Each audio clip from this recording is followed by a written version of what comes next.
Your mind is not just a part of your life. Your mind is your life. Every result begins as a thought. Every habit begins as an idea. And every failure begins the moment the mind accepts defeat. What you think, you become. What you repeat, you reinforce. What you tolerate, you build. This audiobook will show you how to stop thinking like a victim, stop living on autopilot, and start shaping a mind that creates power, discipline, and success. Chapter 1. The mind is the factory, not the storage room. Your mind is not a warehouse. It is not a place to dump random thoughts and hope life turns out well. Your mind is a factory. It produces something. Every single day, it produces beliefs, it produces habits, it produces decisions, it produces identity. And when you do not control it, it still works, it still builds, it still shapes your future. That is the danger. Because most people think the mind is passive. They think they are just having thoughts. No, thoughts are not harmless when they are repeated. Thoughts become patterns, patterns become behavior. Behavior becomes character, and character becomes destiny. That is the key. Your mind is building something right now. If you keep feeding it fear, it will build a fearful life. If you keep feeding it excuses, it will build an excuse-filled life. If you keep feeding it doubt, it will build hesitation, delay, and weakness. What you feed it, it grows. That is not motivation. That is reality. Look at how people destroy themselves without noticing it.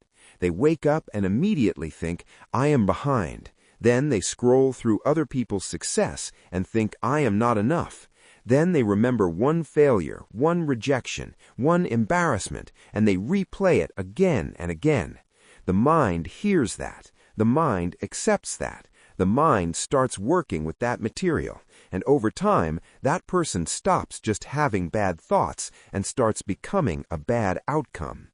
That is how identity is formed. A person does not wake up one day and become weak by accident. Weakness is rehearsed. A person does not wake up one day and become confused by accident.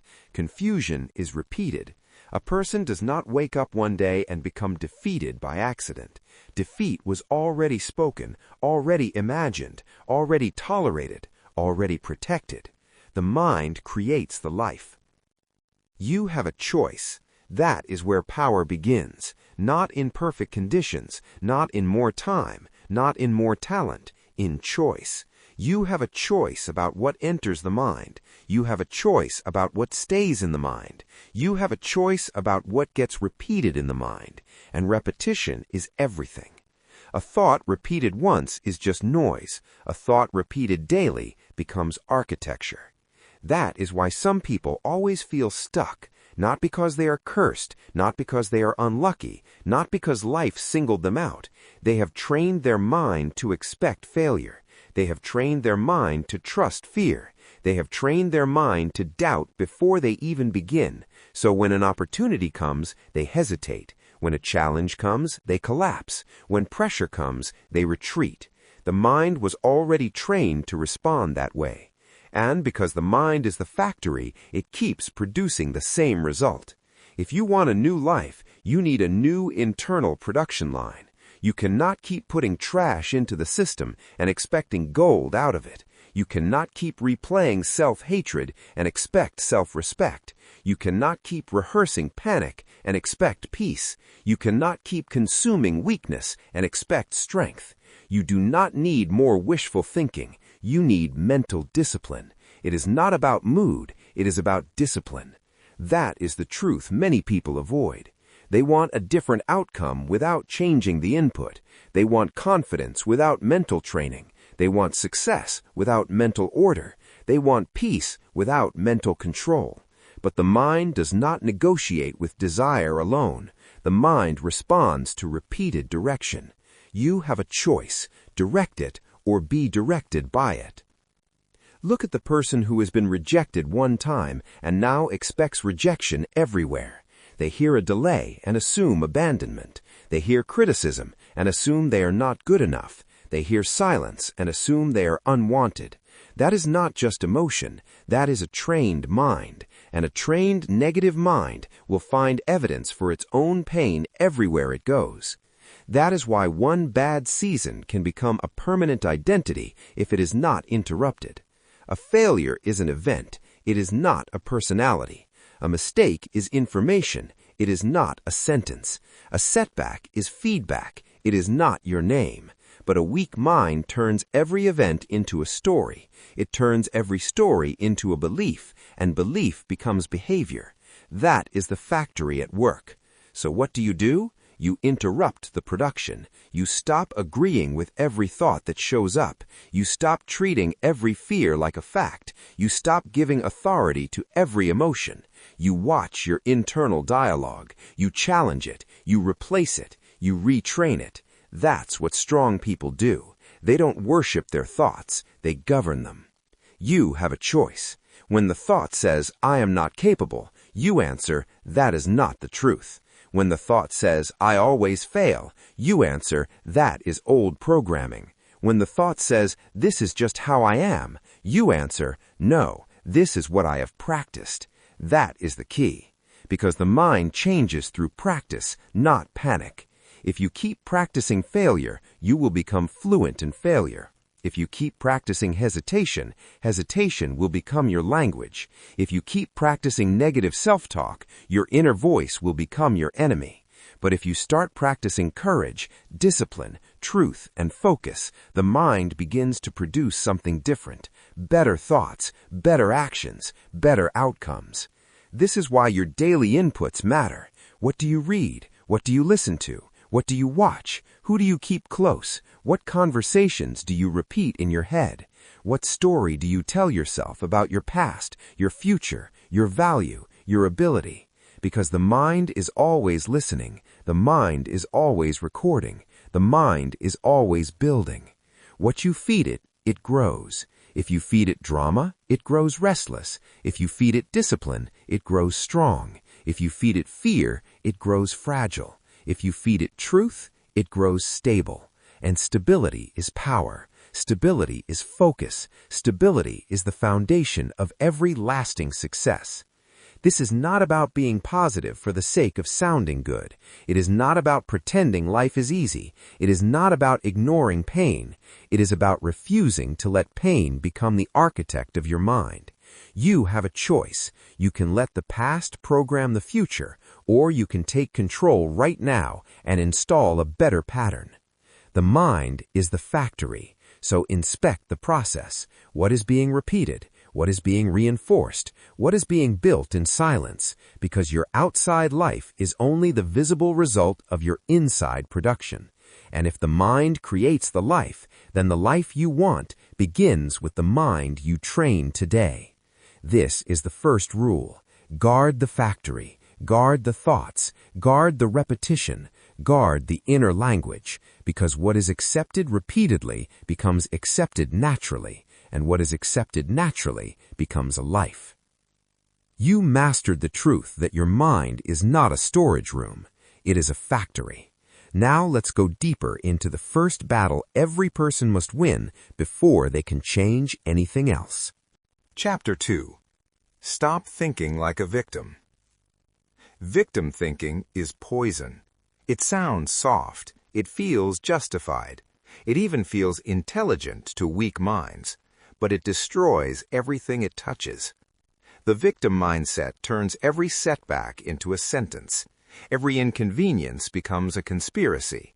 Every delay becomes proof that life is against you. That is not wisdom. That is surrender. And surrender is expensive. Because once a person starts thinking like a victim, they stop seeing choices. They stop seeing options. They stop seeing responsibility. They stop seeing power. They begin to believe that everything is happening to them and nothing can be done by them. That is how the mind shuts itself down. That is how progress dies before it starts. You have a choice. That is the first truth. You can explain your life or you can improve your life. You can complain about what happened or you can take control of what happens next. You cannot do both with real power. The victim mind loves to talk about pain. The responsible mind talks about response. That is the difference. That is the key. Excuses are mental chains. They sound harmless at first. I was unlucky. The timing was bad. They treated me unfairly. My family never supported me. The economy is hard. Relationships never work for me. Nobody helps me. On and on it goes. And some of those things may be true. But truth is not the same as transformation. A fact can explain a wound. It cannot heal it. Only responsibility can do that. That is why victim thinking is so dangerous. It gives a person a reason to stay stuck. Look at missed opportunities. One person misses a chance and says, I learned from that. Another person misses a chance and says, see, nothing ever works for me. Same event, different mind. One mind extracts a lesson. The other mind extracts an identity. One mind gets stronger. The other mind gets smaller. That is the cost of victim thinking. Look at failed relationships. A mature mind says, I need to examine my patterns. What did I ignore? What did I tolerate? What do I need to improve? A victim mind says, everyone is fake. Nobody is loyal. All people hurt me. That kind of thinking does not protect the heart. It hardens it. It isolates it. It repeats the same pain in a different form. Excuses are mental chains. Look at financial struggle. A responsible mind says, I need to increase my skill, control my spending, improve my habits, and build something valuable. A victim mind says, I just don't have the right connections. Rich people have it easy. The system is rigged. Nothing can change. That is not strategy. That is self-imprisonment. And the prison is built with thoughts. You are not trapped until your mind says so. That is the truth a victim will fight, because victim thinking wants attention, not accountability. It wants sympathy, not solutions. It wants permission to stay weak. But weakness becomes normal when it is defended too long. If you explain every failure with blame, then you will never build the muscle of responsibility. And without responsibility, there is no power. Responsibility is power. That means ownership. Not denial, not self-hatred, ownership. You own your decisions. You own your habits. You own your standards. You own your reactions. You own your recovery. You own your next move. That does not mean everything is your fault. It means your future is still your job. That is the line many people refuse to cross. They want the results of discipline without the burden of discipline. They want respect without standards. They want success without sacrifice. They want healing without honesty. But the mind does not change through complaint. The mind changes through confrontation. You have to confront the story you keep telling yourself. Ask yourself hard questions. What if the story is making you weak? What if the story is protecting your excuses? What if the story is keeping you loyal to pain? What if the story is louder than reality? Because some people are not trapped by circumstance. They are trapped by the identity they built around circumstance. That identity becomes their cage. That is why you must stop rehearsing your helplessness. Every time you say, I can't, when the truth is, I haven't learned how, you weaken yourself. Every time you say, they made me this way, instead of, I allowed this pattern, you hand away your authority. Every time you say, there is nothing I can do, while there is still a next step, you train your mind to quit early. Excuses are mental chains. Break the chain. Start with language. Listen to what you say. Victim language is full of helplessness. They won't let me. It's not fair. I never get a break. Nobody understands me. Life keeps happening to me. Replace that language with ownership. This is what I need to fix. This is what I need to learn. This is what I will do next. That is not just word choice. That is identity repair. You have a choice. Start with the facts. Write them down. Strip away the drama. Strip away the blame. Strip away the exaggeration. What happened? What is true? What was your part? What can be improved now?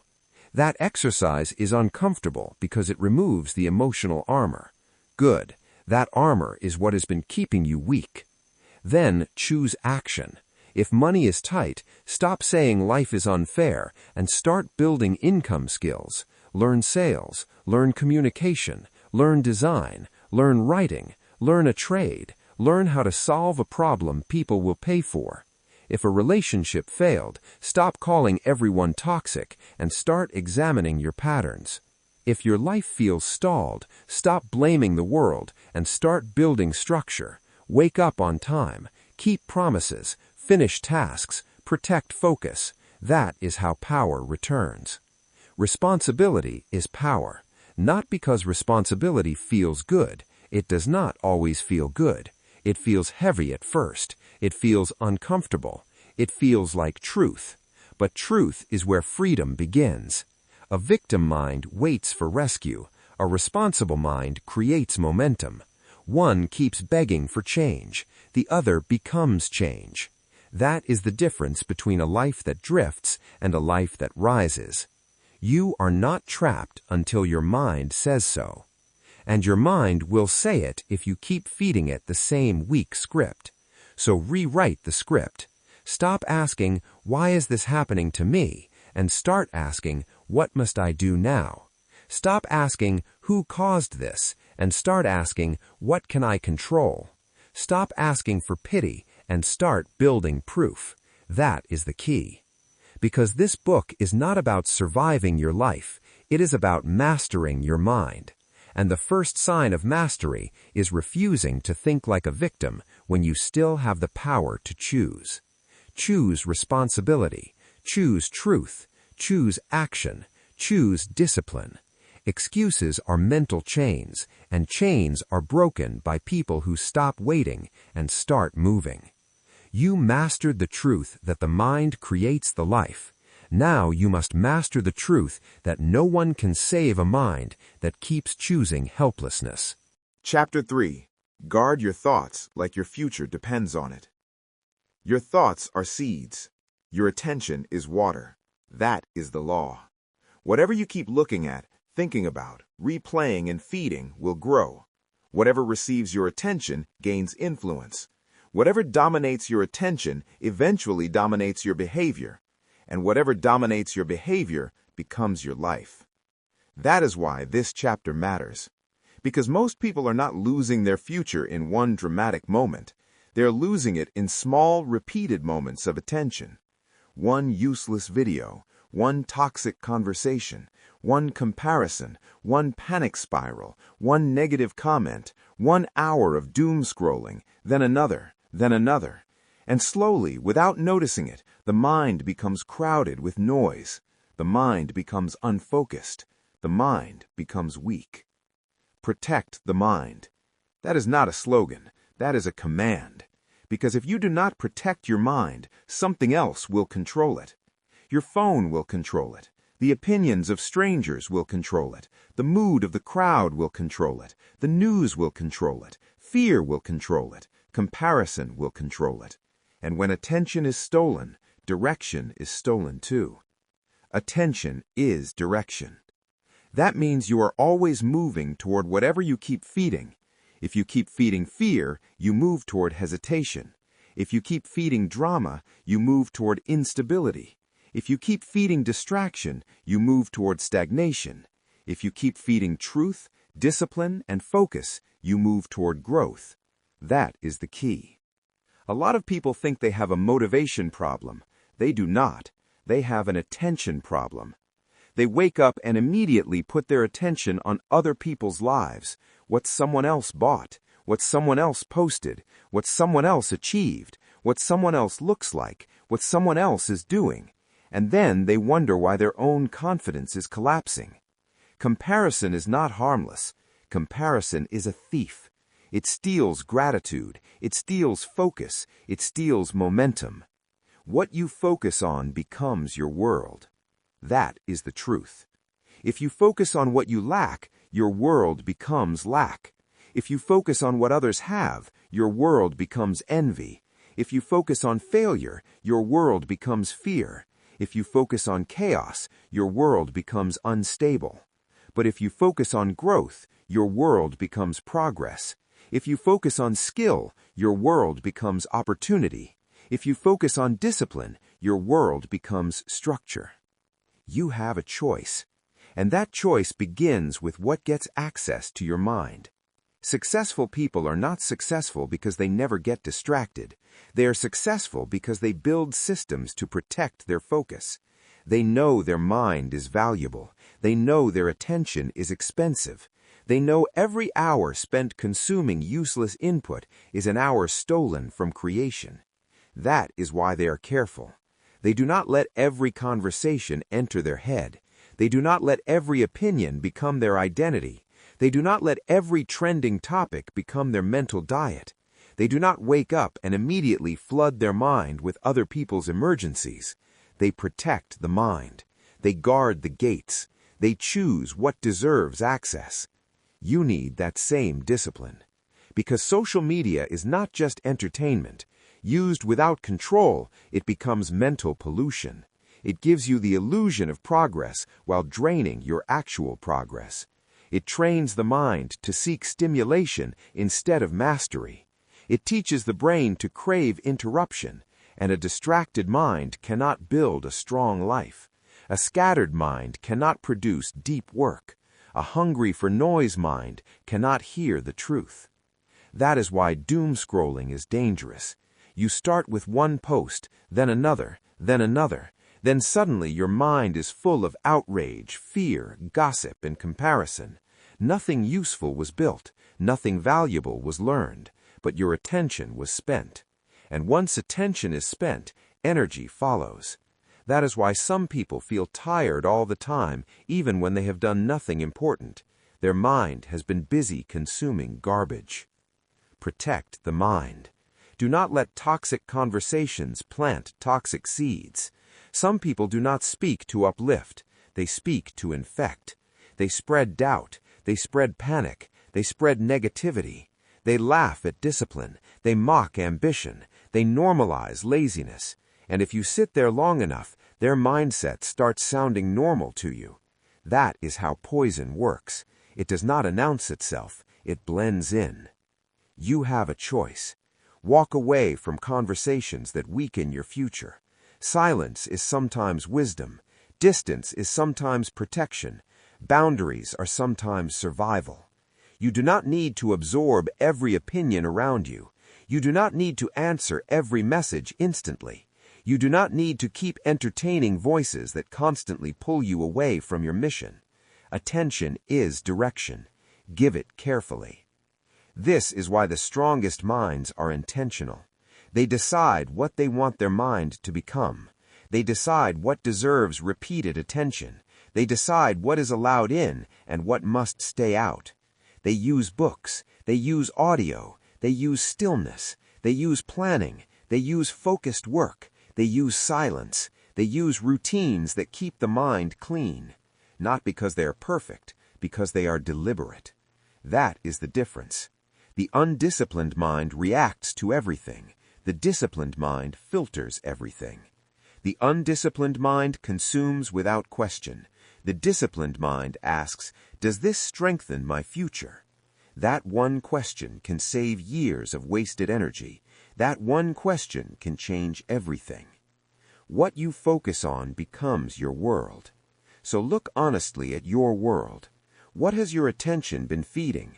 Has it been feeding growth or feeding waste? Has it been feeding clarity or feeding confusion? Has it been feeding discipline or feeding distraction? Because your life is not only shaped by what happens to you, it is shaped by what you repeatedly let into you. That is why some people stay mentally soft. They keep feeding their mind junk, then expecting strength. They keep feeding their mind fear, then expecting courage. They keep feeding their mind distractions, then expecting deep focus. It doesn't work that way. The mind becomes what it consumes. That is the law. So cut the waste. Turn off what weakens you. Log out of what consumes you. Leave conversations that drain you. Stop checking things that don't serve your future. Schedule your attention. Guard your mornings. Guard your nights. Guard the moments when your mind is most vulnerable. That is where transformation begins. And replace the waste with purpose. Read something that sharpens you. Listen to something that strengthens you. Write down what matters. Review your goals. Train your focus. Sit still without reaching for noise. Practice being present. Practice being intentional. Practice directing your mind instead of letting the world drag it around like a loose rope. That is how strong people live, not by accident, by design. Protect the mind, because the future does not belong to the most distracted person in the room. It belongs to the person who can keep their mind on the right thing long enough to build something real. Attention is direction, thoughts are seeds, and what you focus on becomes your world. Choose your world carefully. You are not just fighting for better thoughts, you are fighting for a better life. And every distraction you defeat is one more step toward a stronger mind, a cleaner focus, and a more powerful future. That is the lesson. That is the discipline. That is the path. You protected your attention, and now you understand why focus is power. But knowing what to guard is only the beginning. Next, you must confront the voice inside. Chapter 4. Replace negative self-talk before it replaces you. The inner voice inside your head is not background noise. It is programming. It is instruction. It is rehearsal. It is the private speech that shapes public performance. And whether people admit it or not, the inner voice either trains a winner or programs a quitter. That is the battle. Not just what you hear from the world, what you hear from yourself. Because before a person gives up out loud, they usually quit in silence first. Before they shrink in public, they shrink internally first. Before they fail a task, they fail the conversation inside their own mind. That is the key. Speak life into yourself. That is not about fake confidence. It is about disciplined self-direction. It is about refusing to let the inner voice act like an enemy when it should be acting like a coach. A coach corrects, a coach strengthens, a coach challenges, a coach prepares. A coach does not sit in the corner and whisper defeat. Yet that is exactly what many people allow inside their mind every day. They wake up and hear, "You are behind." They make a mistake and hear, "You always mess things up." They stand before a challenge and hear, "You are not ready." They try to begin again and hear, "It is too late." That voice is dangerous, because repeated long enough, it becomes familiar, and what becomes familiar starts feeling like truth. But familiarity is not truth. Repetition is not reality. A thought can be loud and still be false. A thought can be repeated and still be poison. That is why you must challenge the script. Change the script. That is the work. Not once, not occasionally, constantly. You do not wait until the inner voice becomes kind. You train it to become useful. The voice in your head must serve your future. If it does not, it must be corrected immediately. Look at the person who is about to speak in public. The mouth says nothing, but the mind is already attacking. You are going to sound stupid. They will judge you. You will forget what to say. You are not like those confident people. And what happens next? The body follows the script. The voice inside has already weakened the posture. The shoulders drop. The breath shortens. The words shrink. The performance collapses before it begins. That is how self-talk shapes courage. Now look at the person who has to build something, a business, a career, a future. They sit down to work and hear, "You are not smart enough. You do not know enough. Someone else can do it better. Why even try?" And if that voice is obeyed, nothing gets built. The work stalls. The dream stays hidden. The life remains small. The problem is not always ability. Often the problem is inner language. The person who starts over after failure hears the loudest attack of all. You are a failure. You are too old. You wasted too much time. You already blew it. And if that voice goes unchecked, it produces shame. Shame produces paralysis. Paralysis produces delay. Delay produces more shame, and the cycle continues. That is why negative self-talk must be confronted like an intruder. Do not entertain it. Do not negotiate with it. Do not make it your identity. Replace it, correct it, starve it, discipline it. The mind must not be allowed to speak freely in ways that destroy your future. You have a choice.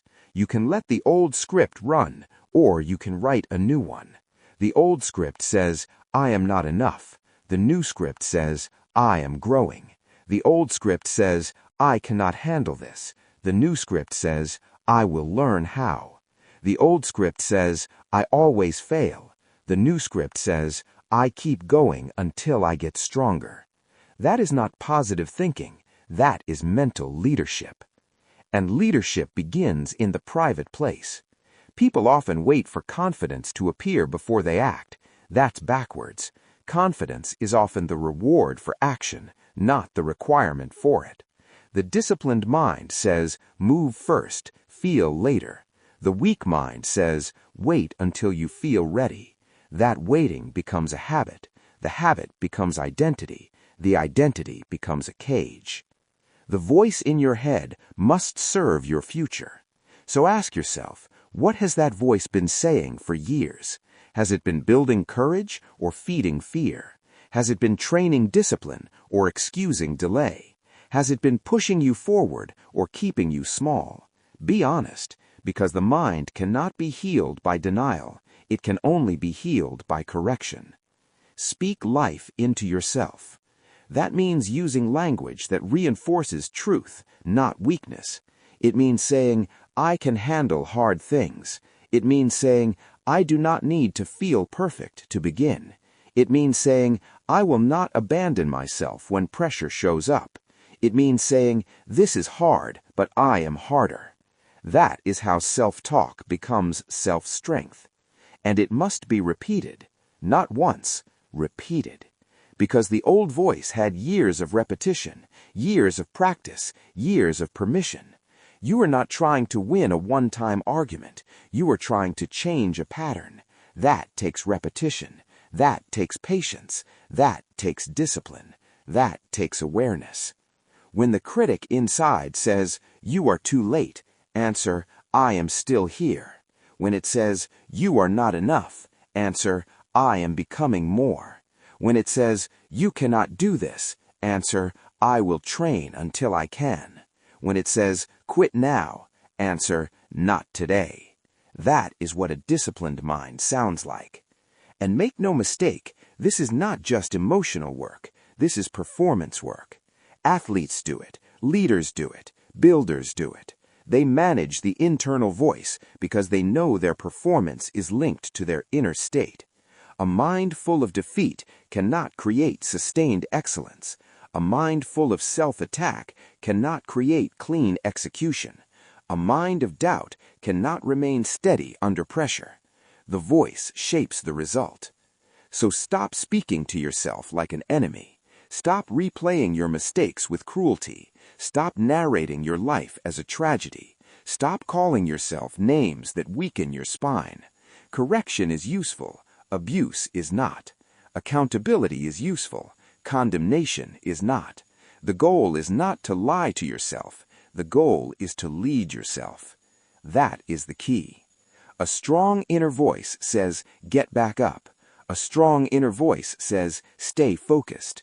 A strong inner voice says, do the next right thing. A strong inner voice says, keep building. A strong inner voice says, the past is not the boss of me. That is the language of momentum. You do not need a perfect mind. You need a governed mind. A governed mind does not allow sabotage to speak the loudest. It does not let fear write the ending. It does not let shame control the pace. It speaks truth. It speaks direction. It speaks life into itself. That's how the future changes. because once the inner voice changes, the posture changes, the choices change, the reactions change, the standards change, the habits change, and when the mind changes, the life follows. So listen closely. The voice in your head is either preparing you for growth or preparing you for collapse. There is no neutral ground. There is no harmless repetition. There is only what strengthens you and what weakens you. Choose the voice that serves your future.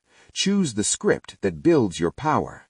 Choose discipline over self-destruction. Speak life into yourself. Change the script. Protect the voice. Protect the future. You trained the mind to think clearly. You guarded what enters it. Now you must govern what it says back to you. Next, we go deeper into the hardest standard of all. Chapter 5. Discipline the mind to obey the body of work. Success does not belong to the most inspired person. It belongs to the most disciplined person. That is the truth people avoid because discipline is not glamorous. It is not emotional. It is not exciting every day, but it works. And when inspiration disappears, discipline remains. That is the difference. You need to understand this clearly. The mind must not be trained to wait for feelings. The mind must be trained to obey commitments. That is the key. Because if your life depends on how motivated you feel, your life will remain unstable. Feelings rise, feelings fall. Energy changes, mood changes, weather changes, circumstances change. But discipline does not ask for permission from emotion. Do it before you feel it. That is how transformation begins. Not when the body feels ready, not when the mind feels magical, not when the morning feels perfect. Before that, before the doubt, before the resistance, before the excuses start talking, you move first. You act first. You follow the plan first. That is how the mind learns who is in charge. Discipline beats mood. That phrase must become a weapon in your life, because mood is a liar. Mood tells you to rest when you need to work. Mood tells you to scroll when you need to study. Mood tells you to delay when you need to decide. Mood tells you to wait for a better time when the real answer is right now. If you keep obeying mood, you will keep producing inconsistency, and inconsistency kills momentum. Look at the person who says they want success, but only works when they feel inspired. They wake up late because they didn't sleep well. They skip the workout because they didn't feel it today. They postpone the task because they were not in the right headspace. They keep promising change, but the promise always depends on a mood that never stays long enough. That is not a plan. That is weakness wearing a motivational mask. The mind must obey the mission. That means the mission is bigger than the emotion. The mission is bigger than comfort. The mission is bigger than hesitation. The mission is bigger than the temporary discomfort of doing hard things. If you want a disciplined life, you need a disciplined mind. And a disciplined mind does not ask, "Do I feel like it?" It asks, "What does the mission require?" That is how winners think. They wake up early because they are not waiting for energy to magically appear. They create the energy by moving. They study when tired because knowledge is not earned by comfort. It is earned by consistency. They train when uncomfortable because physical and mental growth both live on the other side of resistance. They build businesses when motivation is absent because real success is built in ordinary hours, not emotional peaks. That is the body of work. It is all the unseen actions, the repeated actions, the boring actions, the disciplined actions, the actions that do not trend, the actions that do not get applause, the actions that slowly create proof. Because discipline turns thought into evidence. That is the reward, not fantasy, evidence. A thought says, "I want a better life." Discipline says, "Then show up." A thought says, "I want more money." Discipline says, "Then learn, build and sell. A thought says, I want a new Dottie. Discipline says, then train and eat with purpose. That is the key. You do not become who you want by wishing harder. You become who you want by obeying the work. A lot of people are addicted to the feeling of progress without the behavior of progress. They like planning. They like talking. They like dreaming. They like saying one day. But one day is a dangerous drug. One day delays discipline. One day protects laziness. One day keeps the mind soft. Discipline removes the fantasy and replaces it with reality. That is why the hard days matter, because the easy days do not reveal anything. Anybody can act when the energy is high. Anybody can work when the room is quiet and the mood is good. Anybody can feel committed when everything is going well. But the moment resistance shows up, the mind shows its real training. That is where discipline is tested. That is where the future is decided. Do it before you feel it. Say it again, because that is how you break emotional dependency. You stop waiting for the ideal feeling and start respecting the standard. The standard says, wake up. The standard says, finish. The standard says, train. The standard says, write. The standard says, build. The standard says, keep going. If you obey the standard long enough, the mind learns consistency, and consistency becomes identity. The truth is, many people do not fail because they are incapable. They fail because they cannot stay aligned when comfort disappears. They let one bad morning ruin the whole week. They skip one discouraging message, derail the whole month. They keep one awkward moment cause them to quit. That is why the mind must be trained like a loyal servant, not treated like a spoiled child. Discipline beats mood. When you feel lazy, follow the schedule. When you feel tired, complete the essential task. When you feel doubtful, do the work anyway. When you feel distracted, remove the distraction and return to the mission.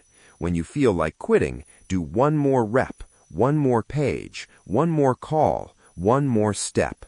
That is not punishment. That is training. And training changes identity.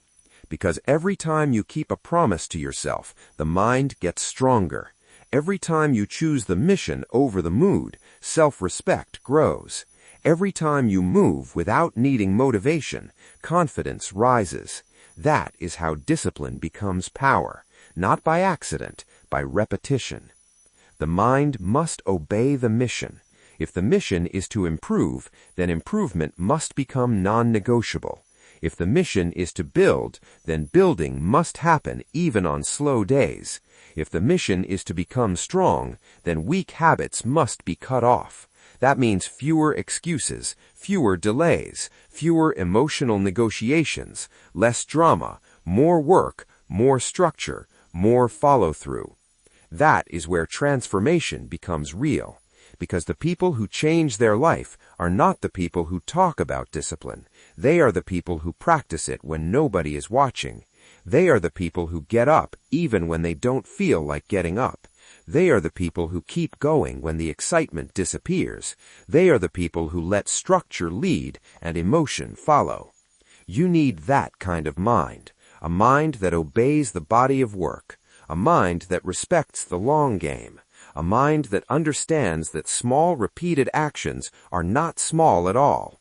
They are building your future. One early morning, one completed page, one hard workout, one focused hour, one honest decision, one disciplined response at a time. That is how success is created. Not by inspiration alone, not by good intentions alone, not by waiting for the perfect feeling. Success is created when the mind learns to obey the work even when the mood is absent. That is maturity. That is power. That is discipline. So stop asking how you feel and start asking what must be done. Stop romanticizing motivation and start respecting structure. Stop depending on emotion and start honoring commitment. Do it before you feel it. Discipline beats mood. The mind must obey the mission. You have now learned that discipline is not optional. It is the bridge between thought and result, between intention and evidence, between desire and reality. And if the mind can obey the work, the life can finally change.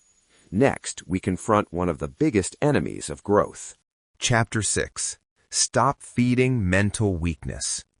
Mental weakness is rarely dramatic. It does not always look like collapse. Sometimes it looks like comfort. Sometimes it looks like rest. Sometimes it looks like, I deserve this. Sometimes it looks harmless. But over time, comfort can become a poison. Distraction can become a drug. Indulgence can become a habit. And a habit repeated long enough becomes a weak mind. That is the truth. A soft mind avoids challenge. A soft mind runs from pressure. A soft mind seeks the easiest path, the quickest pleasure, the shortest route, the least resistance. But a strong mind does the opposite. A strong mind understands that pressure builds power. A strong mind does not worship comfort. It respects growth. That is the key. Comfort weakens character. Say that again, because many people do not realize they are slowly training themselves to become fragile. They choose comfort in small ways every day. They avoid difficult conversations. They delay important work. They escape boredom with constant entertainment. They numb stress with overeating. They hide from responsibility by oversleeping. They protect their feelings by making excuses. And then they wonder why their life feels heavy, unsteady, and stalled. Look at entertainment. Entertainment is not the enemy, but uncontrolled entertainment can become mental sedation. A person comes home tired and says, I just need to relax. Then one episode becomes 3. One scroll becomes 1 hour. One song becomes a whole night. One video becomes a lost evening. And nothing meaningful gets built. The mind is not restored. It is drained. It is overstimulated. It is trained to expect pleasure without effort. That is weakness. Comfort weakens character. Look at procrastination. Procrastination is not just poor time management. It is often the mind avoiding pressure. It says later. It says tomorrow. It says after this. It says when I feel better. But later becomes a lifestyle, and a lifestyle of delay becomes a life of regret. Because pressure does not disappear when ignored. It accumulates. The task remains. The responsibility remains. The consequences remain. But now the mind is heavier because it has been trained to flee. Pressure reveals power. That is why strong people do not fear pressure the way weak people do. They know pressure is not just pain. Pressure is training. Pressure is proof. Pressure reveals what the mind has been built to withstand. A weak mind wants everything to feel easy before it begins. A strong mind begins and becomes stronger in motion. That is the difference. Look at overeating. A person eats to comfort stress, to escape boredom, to silence emotion, to reward discomfort. It feels harmless in the moment, but repeated indulgence teaches the mind to seek relief instead of resilience. The body becomes heavier, the energy drops, the discipline fades, the self-trust erodes, and soon the person is not just eating food, they are feeding weakness. That is why self-control matters, not to punish the body, to protect the mind. Look at oversleeping. Rest is necessary, but oversleeping can become avoidance. It can become a refuge from responsibility. It can become a way of hiding from the day before the day even begins. A person sleeps longer, wakes later, rushes more, thinks less, and enters the day already behind. Then the mind feels disorganized, and that disorganization becomes the excuse for more delay. This is how softness multiplies. You have a choice. You can keep feeding the part of you that wants ease, or you can strengthen the part of you that can handle hard things. That is the battle. Every time you choose comfort over discipline, you teach the mind that discomfort is dangerous. Every time you choose avoidance over action, you teach the mind that pressure is too much. Every time you make excuses, you teach the mind that weakness is acceptable, and what is acceptable repeatedly becomes normal. A strong mind is forged, not found. That means strength is built through resistance, not through rescue, not through convenience, not through waiting for the perfect mood. A strong mind is built when the body wants rest, but the mission still matters. It is built when the moment feels heavy, but the standard remains high. It is built when distractions call and you refuse to answer. It is built when life says, take the easy way, and you say no. That is how power grows. People often think they are tired when they are actually undertrained. They think they lack motivation when they actually lack standards. They think they need more inspiration when they actually need more control. A strong mind is not born from ease. It is formed by choosing hard things on purpose. That is why pressure is not your enemy. Pressure exposes you. Pressure reveals whether you are serious. Pressure shows whether your habits are real or just talk. Pressure uncovers the difference between intention and training. And when pressure comes, the weak mind says, this is too much. The strong mind says, good, now we are building something. Comfort feels good, but quietly kills progress. That sentence matters because comfort rarely attacks loudly. It seduces, it lures, it makes staying still feel reasonable. It tells you you deserve a break, a delay, a reward, a pause, another indulgence, another excuse, and one comfort becomes another, then another, then another, until the mind is no longer sharp enough to fight for growth. So cut the feed. If you want strength, stop feeding weakness. Stop rewarding procrastination. Stop calling every avoidance strategy self-care. Stop confusing rest with escape. Stop treating every impulse like a command. Challenge yourself. Move when the mood says sit. Work when the body says wait. Read when the mind says scroll. Train when the body says stay down. Speak when fear says stay quiet. That is how you break softness. Create friction on purpose. Do hard things before you feel ready. Finish the task before you change the mood. Keep the promise before you seek comfort. That is not punishment. That is a reset. That is how the mind remembers who is leading. And be honest with yourself. If every uncomfortable moment sends you running, the mind is not strong yet. If every little inconvenience triggers excuses, the mind is not strong yet. Good. Now you can train it, because the moment you admit weakness, you gain the chance to transform it. Pressure reveals power. Use pressure. Do not only survive it, use it. Let deadlines sharpen you. Let discipline challenge you. Let resistance train you. Let discomfort develop you. This is where confidence is built. This is where endurance is built. This is where character is built. A strong mind is forged in the fire of repeated resistance. So stop feeding weakness. Stop protecting every comfort. Stop indulging every craving. Stop avoiding every challenge. Start choosing the kind of discomfort that creates growth, because the life you want will require strength, not softness. It will require discipline, not escape. It will require a mind that can endure pressure without breaking. Comfort weakens character. Pressure reveals power. A strong mind is forged, not found. You have learned that weakness grows when fed. Now the next step is to stop letting your emotions rule your future. Chapter 7. Think in systems, not emotions. Emotions are real, but emotions are not reliable. That is the truth many people refuse to accept.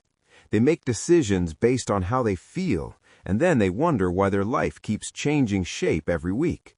One day they are committed, the next they are confused. One day they are hungry for success, the next day they are tired, distracted, and frustrated.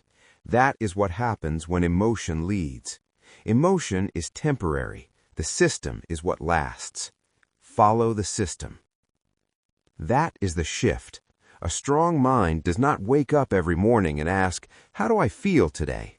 A strong mind asks, "What does the process require today?" That question changes everything. It removes drama. It removes guessing. It removes emotional negotiation. It puts structure in charge. And structure is where progress lives. Consistency is the hidden engine. People love results, but they ignore the mechanism that creates results. They want growth without repetition. They want progress without order. They want success without a pattern. But life does not reward random effort for long. Random effort may produce a spark. Systems produce fire. Systems produce stability. Systems produce evidence. That is the key. Look at saving money. An emotional mind says, "I will save when I have extra." That sounds reasonable. It is also a trap, because extra disappears when spending is driven by impulse. But a system-minded person says a percentage is saved every time income comes in. No debate, no mood, no drama, just structure. That is how wealth starts, not with excitement, with repetition. Follow the system. Look at building skills. An emotional mind says, "I will practice when I feel inspired." That means practice becomes optional. It means growth depends on mood. It means the skill never gets enough repetition to become sharp. But a system-minded person says, "This is the daily block for learning. This is the weekly time for practice. This is the standard I will not break." That is how mastery is built, not through random desire, through repeatable action. Look at fitness. A person can feel motivated after seeing a result, after hearing a message, after buying new clothes, after starting over. But motivation fades. What remains is the system, the workout plan, the meal structure, the walking routine, the sleep schedule, the recovery habits. The person who depends on emotion will start and stop. The person who depends on structure will keep going. Emotion is temporary. That truth changes everything. Because the strongest minds are not the ones that always feel ready. They are the ones that know what to do when feelings are unreliable. A strong mind does not panic when motivation drops. It does not collapse when excitement leaves. It does not quit because the mood is low. It returns to the system. That is maturity. That is discipline. That is power. Look at building a brand. An emotional business owner posts when inspired, creates when excited, works when energized, and disappears when life gets hard. That is not a system. That is a mood cycle. And mood cycles do not build durable brands. Systems do. A repeatable content plan, a repeatable offer, a repeatable schedule, a repeatable follow-up process, a repeatable standard of quality. That is how a brand becomes trustworthy. Consistency is the hidden engine. The same principle applies to your life. A chaotic mind says, "I will do what I can." A structured mind says, "I already know the next step." A chaotic mind asks for feelings before action. A structured mind follows the process regardless of mood. That is why systems win when motivation fades. Motivation is a spark. Systems are the furnace. You have a choice. You can continue building your life on emotional instability, or you can build it on repeatable action. One path creates inconsistency. The other creates momentum. One path keeps you busy. The other makes you effective. One path makes you look active. The other makes you actually grow. That is the difference. Stop asking your feelings to lead. Feelings can inform you, but they cannot govern you. You can be tired and still follow the plan. You can be discouraged and still complete the task. You can be uncertain and still trust the process. That is what systems do. They carry you when emotions fluctuate. They protect you from the volatility of the moment. Think about people who keep restarting. They get inspired, make a plan, and then something small happens. The day feels off. The energy feels low. The environment is not ideal. The timing is not perfect, so the plan gets delayed, then delayed again, then abandoned. Why? Because the plan was emotional, not systematic. It depended on a feeling instead of a framework. Consistency is the hidden engine. A system does not need applause. It does not need excitement. It does not need the perfect environment. It just needs repetition. And repetition is powerful because it removes decision fatigue. When the system is clear, you don't waste energy wondering what to do next. You do the next thing, then the next thing, then the next thing. That is how results compound. That is also how discipline becomes easier. Not because the work becomes easy. The work is still the work, but the mind stops fighting itself every day. The mind knows the routine. The mind respects the rhythm. The mind follows the plan. That is peace. That is order. That is strength. And strength is what carries people through seasons when motivation disappears. Follow the system. When you want to save, automate the saving. When you want to learn, schedule the learning. When you want to grow, track the growth. When you want to improve, repeat the process. When you want to build, remove the guesswork. That is how you stop relying on emotion and start relying on structure. A lot of people are stuck because they confuse intensity with consistency. They work hard for a short burst and then disappear. They eat clean for 3 days and then collapse. They create for a week and then stop. They plan for hours and then never execute. That is not a system. That is a mood swing. And mood swings do not build durable lives. Systems do. You need a process you can trust. A process for your mornings, a process for your work, a process for your learning, a process for your money, a process for your body, a process for your brand. The details may change, but the principle stays the same. What gets repeated gets reinforced. What gets reinforced becomes natural. What becomes natural becomes identity. That is why systems matter. They reduce the power of emotion. They increase the power of structure. They make success less dramatic and more dependable. They turn chaos into rhythm. They turn effort into direction. They turn intention into results. And over time, the hidden engine of consistency creates more than motivation ever could. Emotion is temporary. So don't build your future on something temporary. Build it on a system. Build it on a schedule. Build it on standards. Build it on commitments that don't dissolve when your mood changes. That's how grown minds operate. That's how strong lives are formed. You are not trying to become someone who only performs on good days. You are becoming someone who can keep going on ordinary days. That's the real test. That's the real advantage. That's the real difference between people who dream and people who build. So, follow the system. Trust the process. Respect the repetition. Respect the structure. Respect the daily actions that don't look impressive, but quietly change everything. Consistency is the hidden engine. And once you understand that, you stop chasing emotional highs and start building undeniable results. You have now learned to stop letting emotion dictate the outcome. Next, we confront the deeper truth. The life you want will require a different identity, not just a different schedule. Chapter 8. Become the person your goals require. Goals do not respond to desire alone. Desire is cheap. Desire is common. Desire can be loud and still be useless. A person can want success, talk about success, post about success, dream about success, and still remain completely unprepared for success. Why? Because goals do not only ask, what do you want?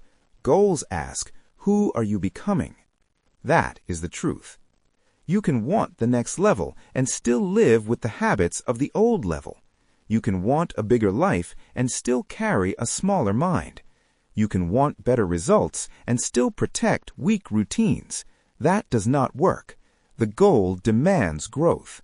The goal requires a new standard. The goal will not stay where identity has not risen. Become before you receive. That is the rule most people resist.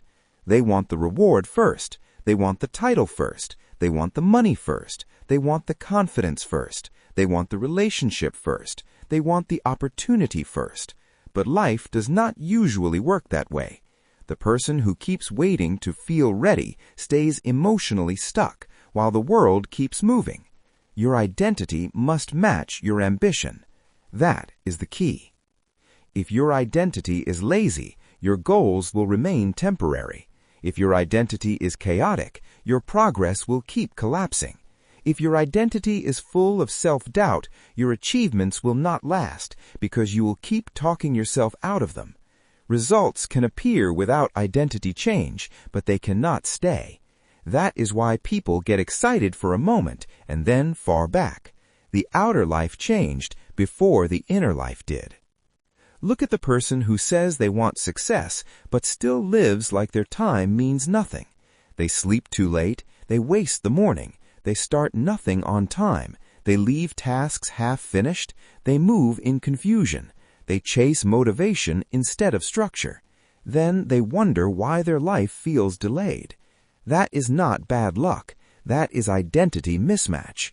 The goal demands growth, but the habits are still small. Look at the person who says they want money, but still treats their time, energy, and spending like there are no consequences. They buy from impulse, they postpone skill building, they avoid the uncomfortable work that would actually increase value. They pray for abundance while refusing discipline. That is not ambition. That is fantasy, and fantasy never sustained a real future. The future responds to standards. A bigger future requires a bigger mind. Look at the person who says they want a strong relationship, but still carries chaos into every interaction. They do not communicate clearly, they react from insecurity, they expect trust without integrity, they expect loyalty without consistency, they expect peace while feeding instability. That is identity failure, because what you are on the inside will always show up in the results you keep repeating on the outside. Your identity must match your ambition. That means you do not just ask what you want, you ask what kind of person gets it and keeps it. That question changes everything, because if the goal is to build a business, then identity must become reliable, focused, and disciplined. If the goal is to become healthy, identity must become structured, patient, and consistent. If the goal is to lead, identity must become courageous, honest, and steady. The goal demands growth. You have a choice. You can remain attached to the old version of yourself, or you can outgrow it on purpose. That old version may be comfortable, it may be familiar, it may even feel protective, but if it cannot carry your future, it must be left behind. That is what growth requires, not a better excuse, a better identity. A lot of people say they want change while secretly defending the habits that produce the same life. They defend procrastination as rest. They defend insecurity as personality. They defend inconsistency as being busy. They defend emotional reactions as just how I am. No, that is how you remain small. The goal demands growth, and growth always asks for surrender. Surrender of excuses, surrender of old identity, surrender of weak standards. Become before you receive. That means you start acting like the person your goal requires now, not later, now. If you want to be disciplined, behave disciplined now. If you want to be respected, become respectable now. If you want to be trusted, become trustworthy now. If you want to build something meaningful, become the kind of person who finishes. That is how identity changes, through repeated proof. People think identity is a feeling. It is not. Identity is built through evidence. Every promise kept is evidence. Every task finished is evidence. Every time you choose order over chaos, that is evidence. Every time you choose action over delay, that is evidence. Every time you choose courage over self-doubt, that is evidence, and evidence shapes identity. That is why small decisions matter. One skipped morning becomes a pattern. One honest day becomes a standard. One finished project becomes confidence. One disciplined week becomes momentum. 1 month of showing up becomes identity shift. The goal does not need perfection. The goal needs proof that the person chasing it is becoming capable of carrying it. The goal demands growth. And growth is uncomfortable because it asks you to become unfamiliar to yourself. The old version of you will resist. The old habits will complain. The old excuses will try to return. But the future does not belong to the version of you that keeps collapsing under pressure. It belongs to the version that rises, adapts, and stays committed. That is why self-doubt must not be allowed to lead. Self-doubt says you are not ready. Growth says keep building. Self-doubt says you do not belong here. Growth says become worthy here. Self-doubt says you will fail again. Growth says then learn faster. Self-doubt says stay where it is safe. Growth says outgrow safety. That is identity work. That is mental work. That is transformation. And it is not built in one emotional moment. It is built in repetition, in standards, in choices, in the ordinary decisions that either raise your identity or lower it. You are always becoming someone. The only question is whether that someone is strong enough to hold the life you say you want. Your identity must match your ambition. If you want a larger life, become more responsible. If you want more impact, become more disciplined. If you want more opportunities, become more prepared.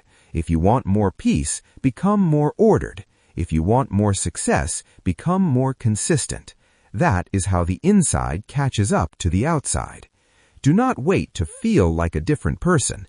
Act like one. Speak like one. Move like one. Decide like one. The mind follows behavior. The body follows leadership. The life follows identity. Become before you receive. This is where many people lose patience. They want the result to arrive faster than the transformation. But there is no shortcut around character. There is no bypass around identity. There is no stable success built on unstable habits. The goal demands growth, and growth demands honesty. So ask the hard question. Are your habits small because your dream is small, or is your dream large while your habits remain small? If the dream is large, then the habits must rise, the standard must rise, the discipline must rise, the courage must rise. That is the price of elevation.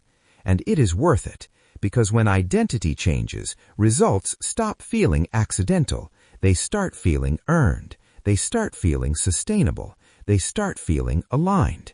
That's what you're after, not a temporary win, a durable life. So stop negotiating with the old self. Stop protecting the version of you that keeps delaying your future. Start becoming. Start growing. Start matching your default. Next, we go into the power of repetition itself. Behave your behavior to your ambition. The goal demands growth, and the growth begins now. You have learned that success is not only about systems, it is also about identity. And now, to keep that identity strong, you must install truth deeply enough that it becomes your default. Next, we go into the power of repetition itself. Chapter 9. Repeat the truth until it becomes your default. Transformation does not happen because you heard something powerful one time. Transformation happens because truth was repeated so many times that the mind could no longer ignore it. That is the real work, not emotional excitement, not temporary motivation. Repetition, consistent reinforcement, daily exposure to what is true until what is true becomes normal. Repeat the truth. That is how minds are rebuilt. That is how identity changes. That is how strong people stay strong. They do not wait for one perfect moment to save them. They install truth through repetition. They feed the mind the same correct message again and again until the old lie loses its power. Because the mind is trained by what it hears most often. What is repeated becomes normal.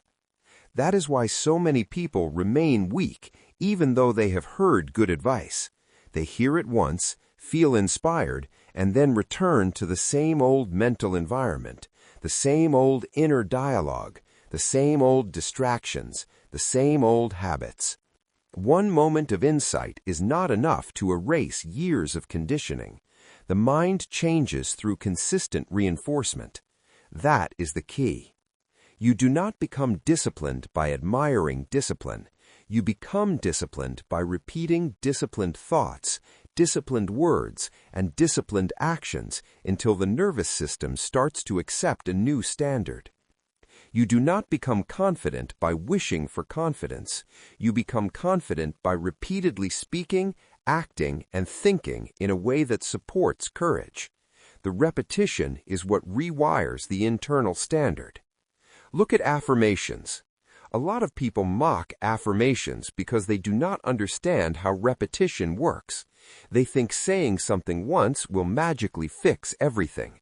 That is foolish. But saying the truth every day with focus, with intent, with consistency begins to reshape the inner structure. I am capable. I am disciplined. I can handle hard things.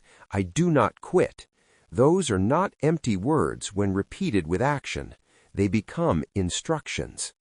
Repeat the truth. Not because the words are magical, because the mind learns by repetition. A lie repeated long enough becomes a belief. Truth repeated long enough becomes a standard. That is why the language you use matters. If you keep saying, I am always behind, that becomes familiar. If you keep saying, I never finish anything, that becomes identity. But if you keep saying, I follow through, and then prove it through action, the mind begins to adopt that standard. Look at daily reading. A person who reads one powerful idea once may feel inspired for a moment, but a person who reads truth daily starts to change. Their worldview shifts, their thinking sharpens, their resistance weakens, their standards rise. Why? Because the repeated input begins to replace old mental noise. The mind is not changed by random exposure, it is changed by consistent exposure. What is repeated becomes normal. That is why the people who grow the most are often the people who build strong mental habits around what they consume. Books, audio, articles, notes, study, reflection, repetition. They are not waiting for a miracle. They are feeding the mind on purpose. That is how standards rise from the inside out. Look at focused audio. A message heard once may inspire, but a message heard repeatedly can shape behavior. That is why audio programs, spoken reminders, and repeated lessons are so powerful. They interrupt the old mental soundtrack. They replace panic with direction.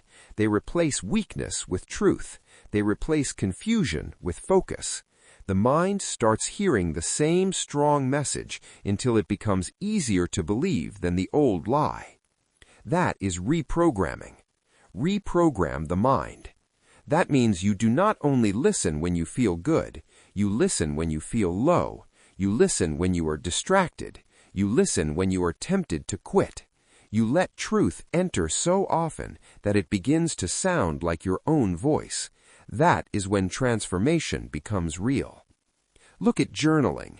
Journaling is not just writing thoughts down. It is repetition with reflection. It is a way of teaching the mind what matters. When you write your goals, your standards, your lessons, your commitments, and your corrections again and again, you are building mental structure. You are telling the mind, this is who we are now, and the mind responds to that consistency. A person who journals truth daily slowly stops being controlled by emotional chaos. Why? Because the truth is no longer floating around in theory. It is documented. It is reviewed. It is reinforced. It becomes part of the inner architecture. And look at disciplined self-reminders. These matter more than people think.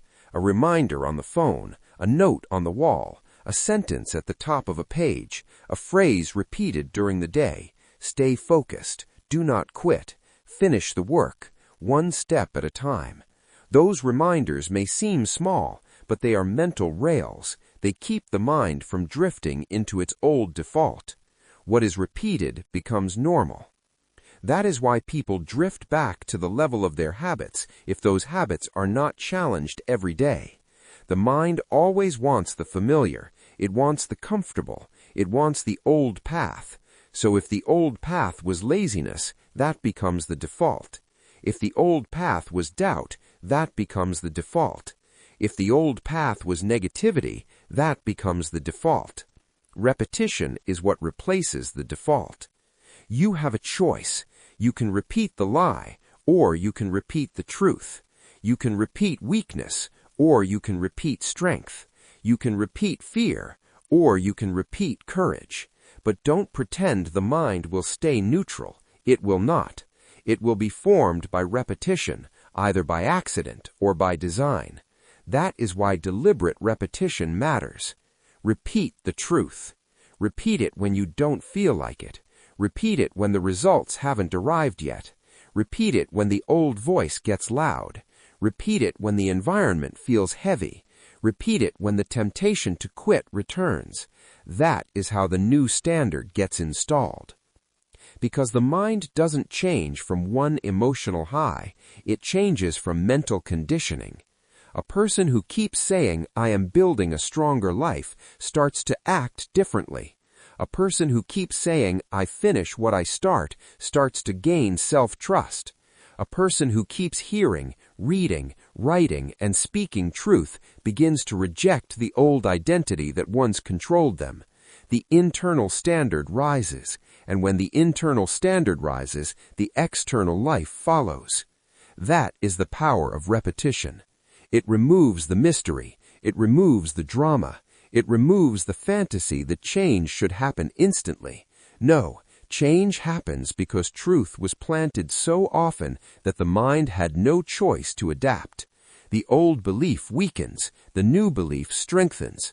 The new belief becomes normal. What is repeated becomes normal. That is why your environment matters. That is why your inputs matter. That is why your routines matter, because you are always being trained by something. If truth is not training you, noise is. If discipline is not training you, distraction is. If clarity is not training you, confusion is.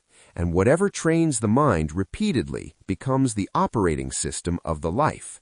So choose carefully. Choose what you hear. Choose what you say. Choose what you write. Choose what you revisit. Choose what you repeat. Choose the truth that strengthens rather than the lie that weakens. Build a repetition system around what you want to become. That is how old mental patterns die. That is how a stronger identity is built. And don't stop too early. Most people quit the repetition process before the rewiring has time to settle. They hear the truth for a few days and expect a permanent change. That is not how the mind works. Repetition must go deep enough to become default. It must be consistent enough to become natural. It must be repeated long enough to beat the old programming. Reprogram the mind. That is not a one-time event. It is a daily decision, a repeated decision, a disciplined decision. And every time you repeat the truth, you weaken the lie a little more. Every time you reinforce the right standard, you make the wrong one less familiar. Every time you choose truth over noise, you move closer to the mind that can carry the life you want. Repeat the truth. Repeat it until it sounds normal. Repeat it until it feels normal. Repeat it until it becomes normal. That is how transformation works. You have now learned that the mind doesn't change by inspiration alone. It changes by repeated truth until truth becomes your default. And when the default changes, everything changes with it.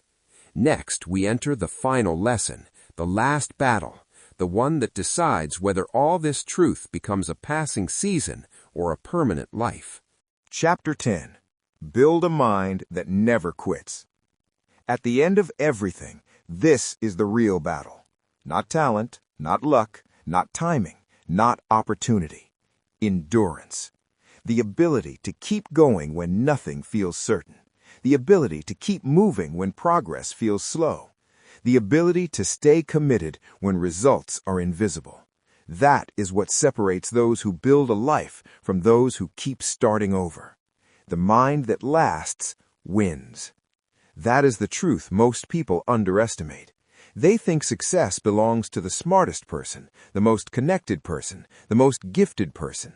No, success belongs to the person who refuses to stop when things get hard. Because things will get hard. That is not a possibility. That is a guarantee. You will face disappointment. You will face delay. You will face rejection. You will face moments where quitting feels logical. And in those moments, everything you have learned about the mind will be tested. Never quit mentally. That is the rule. Because quitting does not begin with action. It begins in thought. It begins when the mind starts saying, "This is not worth it. This is too much. This is not working. This is taking too long." Once the mind accepts that narrative, the body follows. The effort fades. The discipline weakens. The person disappears. That is how people lose, not in one dramatic failure, in a quiet decision to stop trying. Look at business. A person starts with energy. They build, they post, they create, they try. Then the results come slowly. The response is low. The growth is delayed. Doubt enters. Maybe this is not for me. Maybe I'm wasting my time. Maybe I should stop. And many do. But the ones who win are the ones who stay. They adjust, they learn, they improve, they keep moving, and eventually the work compounds. The mind that lasts wins. Look at relationships. A person gets hurt once and decides never to try again. They close off. They protect themselves from pain, but also from growth. Or they stay but refuse to grow, repeating the same patterns, blaming others, refusing to improve. That is quitting in a different form. But the strong mind learns, it heals, it sets better standards, it keeps moving without losing itself. Persistence turns pain into proof. Look at learning. A person starts to learn a skill. It feels difficult, progress is slow, mistakes are frequent, frustration builds. I am not good at this is not for me, and they stop. But the truth is, every expert was once in that same place, confused, slow, uncertain. The difference is they stayed long enough for confusion to become clarity. Keep moving. Look at fitness. The body does not change overnight. It resists, it struggles, it aches. Results come slowly, and many people quit in the middle of that process. They return to comfort. They return to old habits. They return to the version of themselves they said they wanted to leave. Why? Because they could not endure the gap between effort and reward. Never quit mentally. That gap is where most people lose. The gap between where you are and where you want to be. The gap between starting and seeing results. The gap between effort and evidence. That gap tests patience. That gap tests belief. That gap tests discipline. And if the mind is not trained to endure, it will escape. But if the mind is strong, it will stay. And staying is powerful. Because every time you stay when quitting is easier, you build something inside. You build resilience. You build self-trust. You build identity. You prove to yourself that you are not controlled by temporary discomfort. That is how pain becomes proof. Proof that you are growing. Proof that you are capable. Proof that you are different now. The mind that lasts wins. Not because it avoids pain, because it uses pain. It learns from it. It adapts through it. It grows because of it. That is the difference between a weak mind and a strong mind. One runs from discomfort. The other becomes stronger through it. You have a choice. Every time things get hard, you have a choice. Quit or continue. Complain or adapt. Blame or build. Wait or move. That choice may feel small in the moment, but repeated over time, it defines everything. Never quit mentally. That does not mean you never rest. It does not mean you never adjust. It does not mean you ignore reality. It means you do not abandon the mission. You do not abandon growth. You do not abandon the commitment to become better. You may slow down, you may change strategy, but you do not stop. That is resilience. And resilience is not a personality trait. It is a trained decision. It is built through repetition, through showing up again and again when it would be easier not to, through choosing to continue when the outcome is uncertain, through refusing to let one bad moment define the entire journey. That is how resilience is formed. Keep moving. When it feels slow, keep moving. When it feels unclear, keep moving. When it feels frustrating, keep moving. When it feels heavy, keep moving. When it feels like nothing is working, keep moving. Because movement creates momentum, and momentum creates results. A stopped mind cannot win. A quitting mind cannot grow.